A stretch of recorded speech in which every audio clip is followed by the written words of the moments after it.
सभी साथियों को प्यार भरा नमस्कार। दीपक टारगेट पॉइंट पर आप सभी का हार्दिक अभिनंदन करता हूं।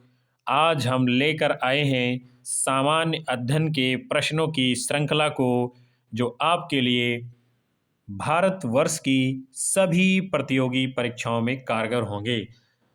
तो चलिए शुरुआत करते हैं आज के महत्वपूर्ण सत्र की।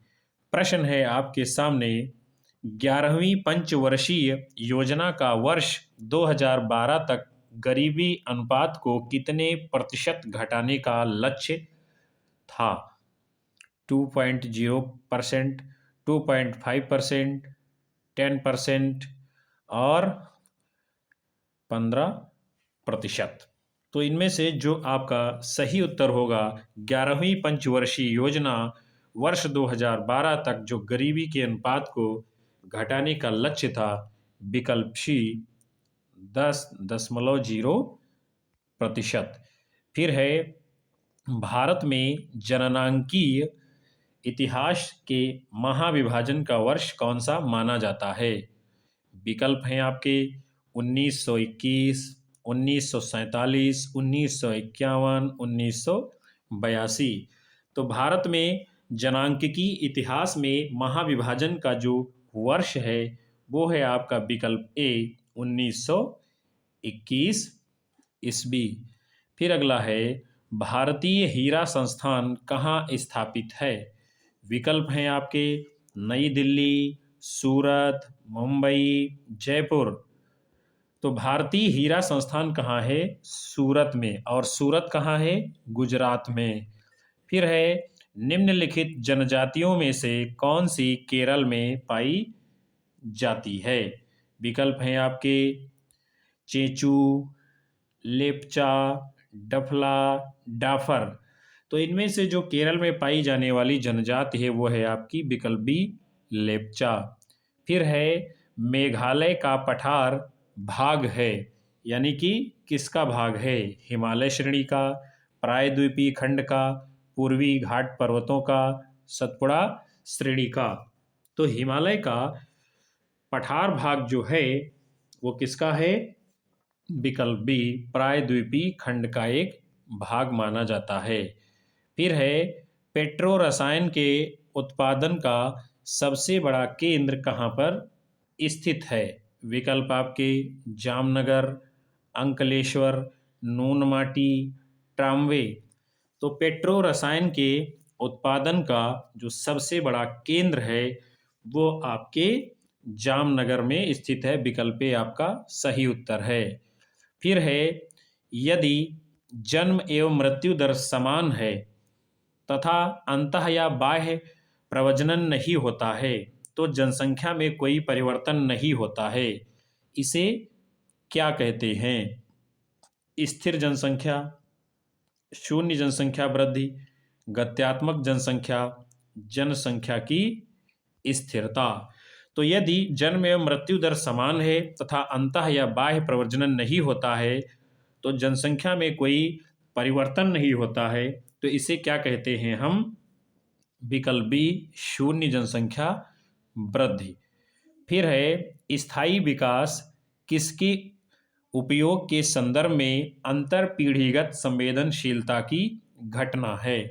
विकल्प हैं प्राकृतिक संसाधनों के, भौतिक संसाधनों के, औद्योगिक संसाधनों के, सामाजिक संसाधनों के। तो स्थायी विकास जिसके उपयोग के संदर्भ में अंतर पीढ़ीगत संवेदनशीलता की घटना है वो है आपका सही उत्तर विकल्प ए प्राकृतिक संसाधनों के। फिर है, विकास के मानवीय पक्ष पर निम्नलिखित में से किस एक ने सबसे पहले ध्यान केंद्रित किया?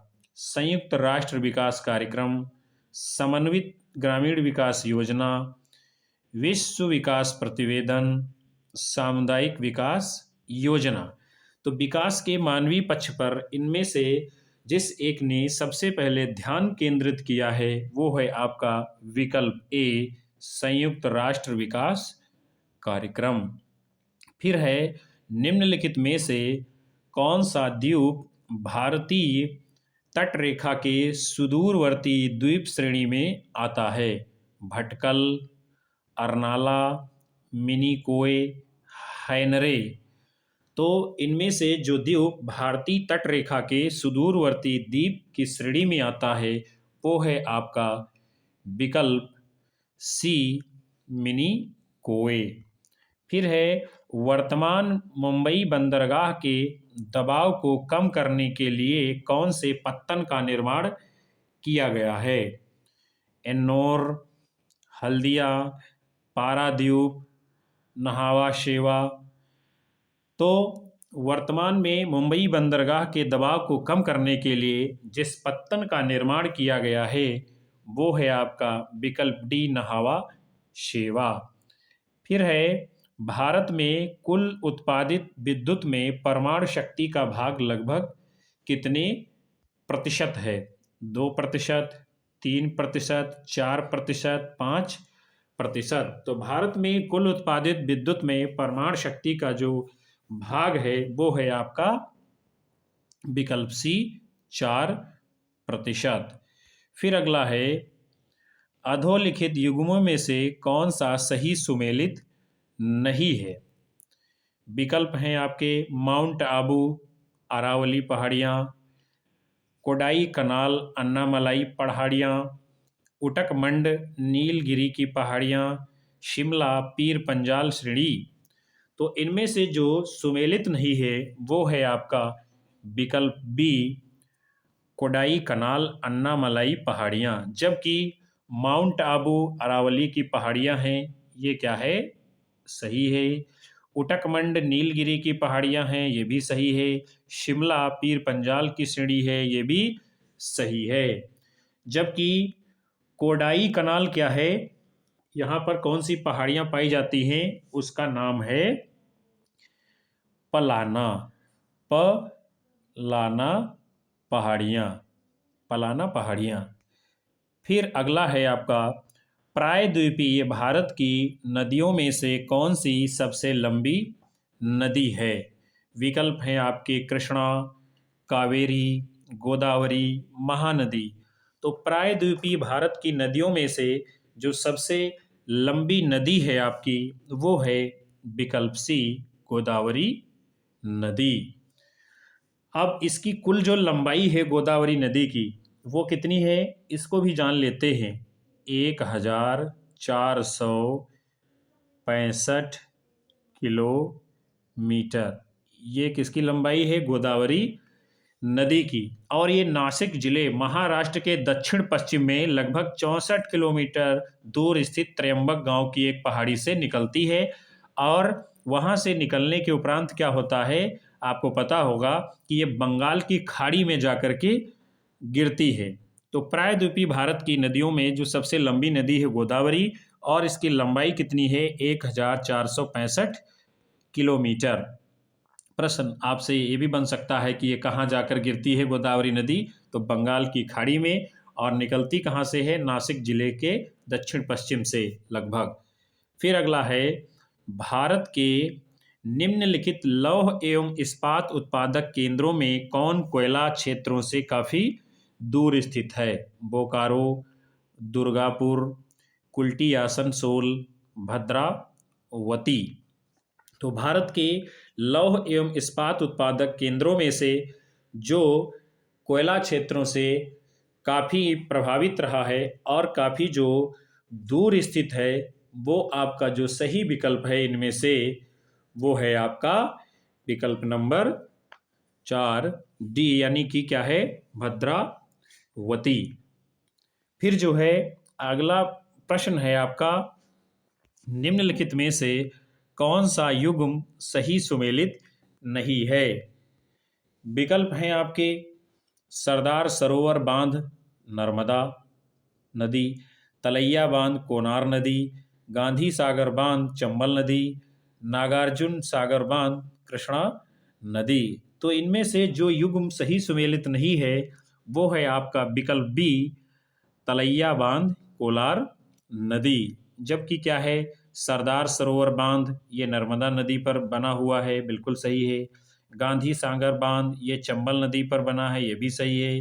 नागार्जुन सागर बांध ये क्या है, कृष्णा नदी पर बंधा है, ये भी सही है। तो असंगत युग्म जो है आपका तलैया बांध।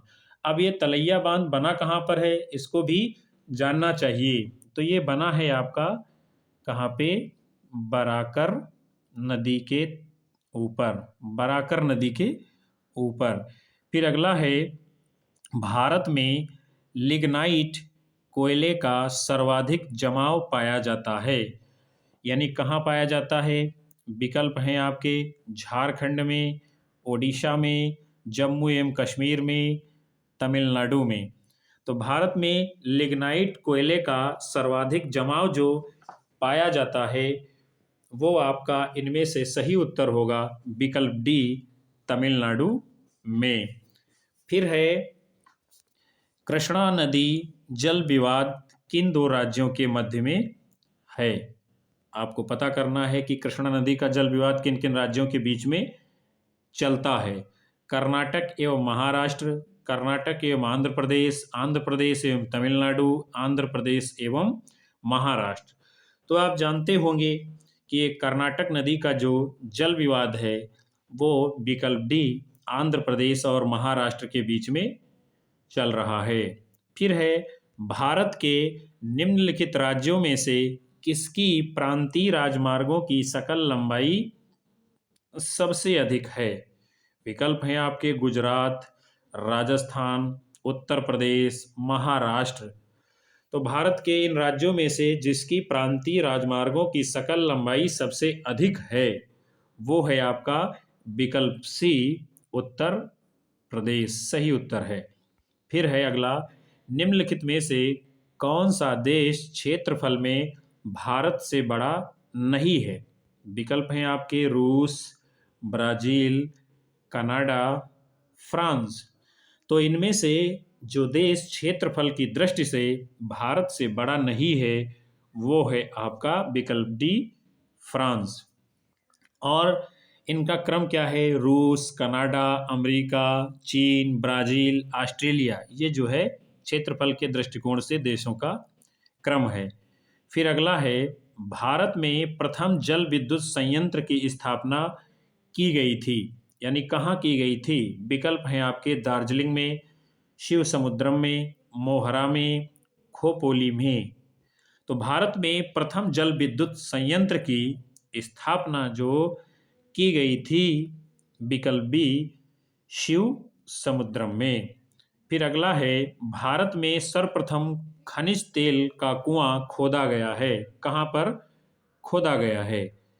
विकल्प हैं डिगबोई में, माकूम में, नरकटिया में, लकवा में। तो भारत के अंतर्गत सर्वप्रथम खनिज तेल का कुआं जहां खोदा गया है तो सही उत्तर आपका है विकल्प ए, डिगबोई में।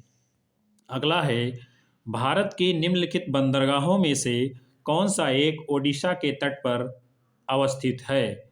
हल्दिया, मुंबई, पारादीप, विशाखापट्टनम। तो भारत के इन बंदरगाहों में जो एक ओडिशा के तट पर स्थित है वो है आपका विकल्प सी, पारादीप। फिर है, निम्नलिखित नदी परियोजनाओं में से कौन ब्यास नदी के पोंग बांध के जल का उपयोग करता है। इंदिरा गांधी नहर परियोजना, पोचमपाद परियोजना, मयूराक्षी परियोजना, नागार्जुन सागर परियोजना। तो इनमें से नदी परियोजनाओं में से जो ब्यास नदी के पोंग बांध के जल का उपयोग करता है वो है आपका विकल्प ए, इंदिरा गांधी नहर परियोजना। फिर अगला है, सूची एक का मिलान सूची 2 से कीजिए और दिए गए कूट से सही उत्तर दीजिए। सूची 1 में क्या है, आपके स्थल हैं कौन कौन से, रुद्रप्रयाग, नंदप्रयाग, कर्णप्रयाग, देवप्रयाग। फिर ये जो है आपको बताना है कि नदियों का संगम, यानी कहाँ पर ये जो है नदियों का संगम होता है, ये आपको बताना है। तो इसका जो है कूट बी यानी कि सही उत्तर होगा, लेकिन आप जान लीजिए पहले कौन सा सही होगा। यानी जो रुद्रप्रयाग है वो कहाँ होगा संगम, अलकनंदा में। फिर जो है नंद्र प्रयाग कहाँ है? ये आपका महानदी में होगा, यानी कि ये मंदाकिनी में होगा।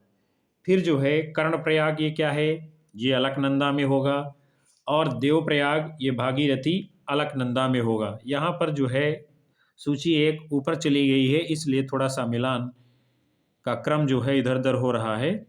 फिर अगला प्रश्न आपका है, गंगा नदी उदाहरण है। किसका उदाहरण है? पूर्ववर्ती अपवाह का, अनुवर्ती अपवाह का, अक्रमवर्ती अपवाह का, परवर्ती अपवाह का।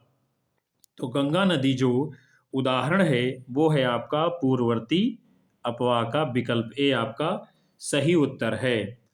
और ये अपवाह होता क्या है, ये आपको जानना चाहिए। जब किसी भूभाग का भूगर्भिक हलचलों के फलस्वरूप उत्थान होने लगता है तथा भूमि के अपरदन की दर भूमि के ऊपर उठने की दर से अधिक होती है, ऐसी स्थिति में जो है प्रवाहित नदी अपने ही स्थान पर बहती हुई नीचे की ओर तेजी से कटाव करती है।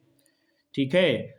और प्रवाह मार्ग में परिवर्तन न होकर क्या है, केवल नदी घाटी की गहराई बढ़ती है। ठीक है। और जैसे कि आपका गंगा है, सतलज है, ब्रह्मपुत्र है, सिंध नदियां हैं, ये क्या है? सब पूर्ववर्ती अपवाह की उदाहरण नदियां हैं। फिर है, इनमें से कौन सा देश भारत के साथ सबसे लंबी स्थलीय सीमा बनाता है? बड़ा ही महत्वपूर्ण प्रश्न है आपके परीक्षा के दृष्टिकोण से। विकल्प हैं आपके चीन, पाकिस्तान, बांग्लादेश, नेपाल। तो इनमें से जो देश भारत के साथ सबसे लंबी स्थलीय सीमा बनाता है वो है आपका विकल्प सी, बांग्लादेश।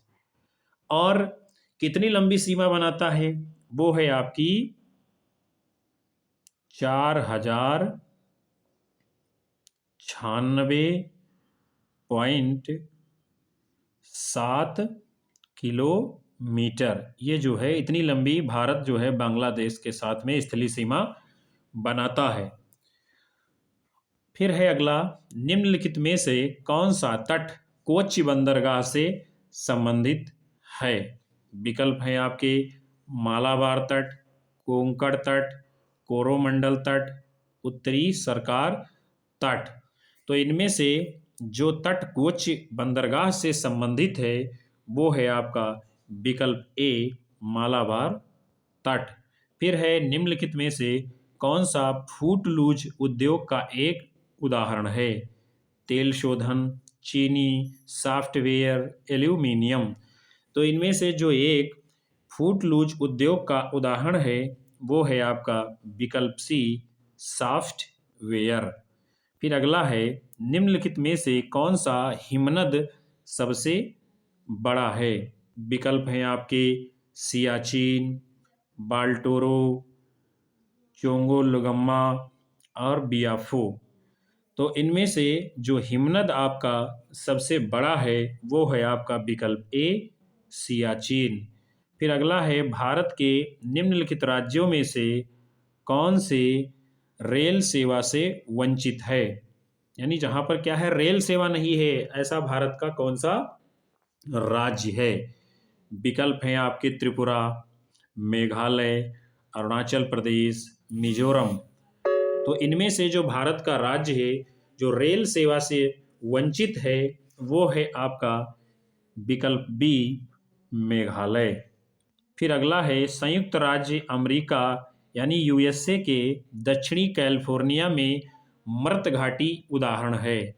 किसका उदाहरण है? अपनत घाटी, अभिनत घाटी, पूर्ववर्ती घाटी, रिफ्ट घाटी। तो संयुक्त राज्य अमेरिका के दक्षिणी कैलिफोर्निया में जो मृत घाटी है वो जिसका उदाहरण है वो है आपका विकल्प डी, रिफ्ट घाटी। फिर है, निम्नलिखित में से कौन सा देश हीरा का सबसे बड़ा उत्पादक है?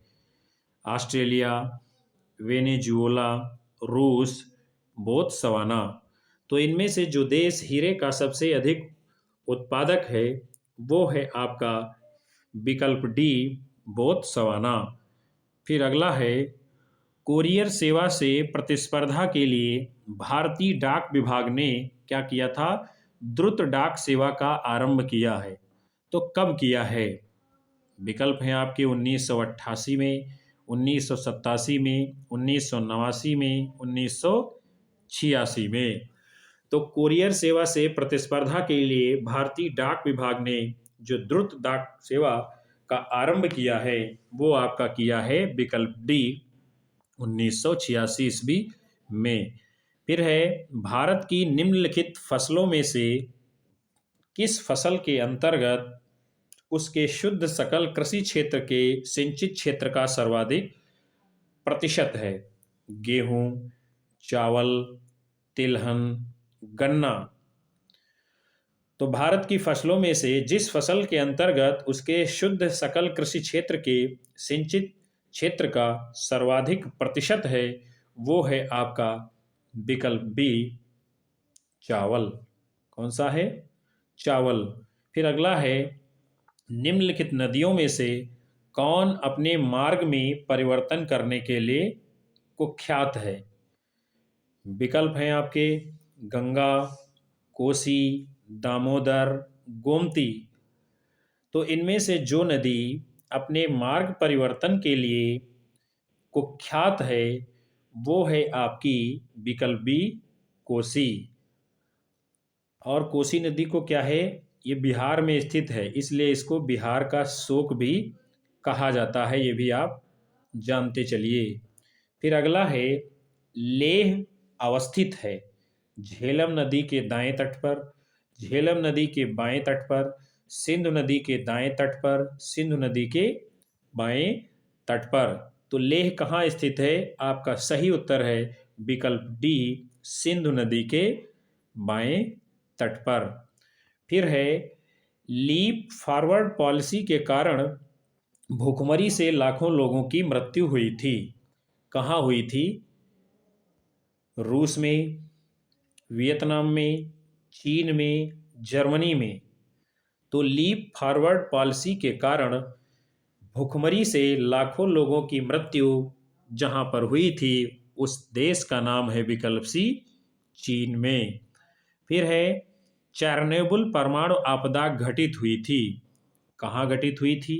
विकल्प हैं आपके फ्रांस में, जापान में, यूक्रेन में, जर्मनी में। तो आप बहुत ही अच्छी तरीके से इस घटना को जानते होंगे जो कि चेरनोबिल परमाणु आपदा ये हुई थी विकल्प सी कहाँ पर हुई थी? यूक्रेन में। फिर है अगला, निम्नलिखित में से कौन सुमेलित है?